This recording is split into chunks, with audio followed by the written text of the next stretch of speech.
Hey guys, Dr. Ben with Radiant Life Chiropractic. I'm here with Dr. Jessica. We're going to show you how to do some foam rolling today. So a lot of people know what it is. It's become very popular over the last few years. A lot of people don't know how to do it correctly though, so that's what we want to go over. Now typically foam rolling is used either as a warm-up or a recovery tool to enhance blood flow to tissue, to loosen tight tissue up, and just improve range of motion in general. So what we're going to do today is show you the basics of the how-to and some of the most common places to use it. Okay, so Dr. Jessica is going to be our model here. So the first thing we're going to do is I'm going to have Dr. Jessica put that on the ground and then lay on it on your back. So one of the first big areas we want to do is the thoracic spine. So when we do this, you're going to lay on your back. You're going to put this just above the small of your low back, and you're going to roll down and let your head fall back and try to relax over it, okay, and then go back up. Now the general rule with foam rolling is if you find a tender spot as you roll, you stop and hold on it for about 10 seconds, taking deep slow breaths, and then we go up and down about 4 to 6 passes in each one of these. Okay, so thoracic spine is really easy, just up and down. All right, now we're going to do the rotator cuff and lat coming through here. So if you would lay on your left side. So as we do this for the rotator cuff, you're going to start at the bottom of your shoulder blade. You're going to put that arm out. You're going to use this leg to propel you back and forth. You want to open your chest up till your sternum is about 45 degrees off the floor, and you'll feel the being on the meat of that shoulder blade. Now you also want to make sure that you turn, there we go, you turn the foam roller to go with the plane of the shoulder blade. Okay, so from here, you're gonna go up and down. You wanna go from the bottom of that shoulder blade up into the farthest up in the armpit that you can. Once again, if you find a tender spot, hold on it for about 10 seconds, breathing deep, and then move on. Okay.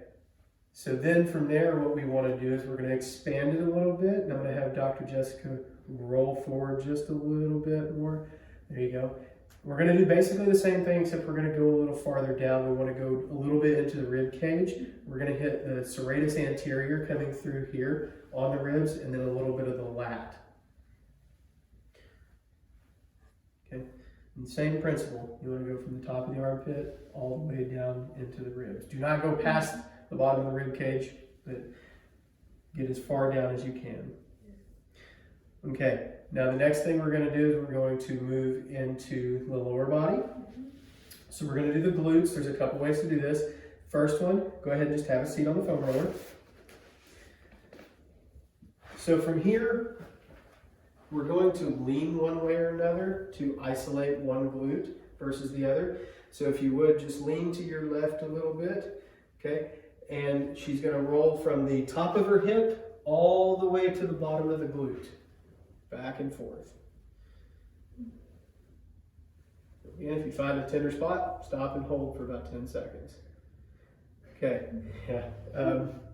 Then the other way we do this is we turn the foam roller 90 degrees. We're going to go side to side. What that does is it allows us to get deeper into the glute. So some people won't be flexible enough at first to do this the way we want to do it, so we're going to start out modified. So straighten this leg for me, okay? And you're going to roll from your tailbone all the way out to bony prominence out here called the greater trochanter. You're just going to roll back and forth. Now with each pass, if you can, you want to bend this knee up and allow you to get a little deeper in there. And eventually what we want to be able to do, so we get into the deepest portion, is do a figure 4. So just cross this right like that. Some people will be able to start out like that, most people won't, but work your way into it as you're able to. Okay, from there we move down into the IT bands. So if you want to slide onto the side of it here, turn it this way. Okay, for this one you're going to be directly on your side. You're going to put the top leg out in front of you to help propel you forward. Now, we can either try doing this depending on your core strength and flexibility, all at once, going from the top of the hip to the knee. Or we can break it in half, and you can do the upper half through here, and then the lower half, or you can do it all at once. But so go halfway down for me. So if you're just doing the upper half, just right like that, and then you go back.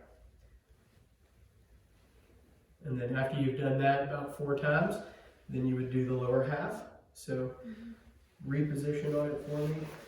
Put it in about the middle of your thigh there. Right here? Yep. And then you go from about the middle of the thigh down to the knee. That's a little bit more painful. Yeah, for most people that one's going to be the worst of the two. Okay, then we're going to get into the quads. So for the quads, you can either do both at the same time, or you can do them individually. So if you're going to do both at the same time, you're literally just going to lay over it. Now, before you lay over it, so when we do this one, the quads actually attach to an area in your pelvis at the front called the anterior superior iliac spine, the ASIS. So, and they come all the way down to the knee. So the further up in our hip we can get with this, the better it'll be. But most of our rolling is going to be done through the meat of it. All right, so we want to start with those bony prominences pretty much right over or right on the other side of the foam roller. And then from there, all she's going to do is move forward. Nice and slow. Okay, and that's if you do them together. Now, if we want to do one individually, you just scoot off to one side. So just use that side and do them each individually. Now, you're going to feel more when you do it individually.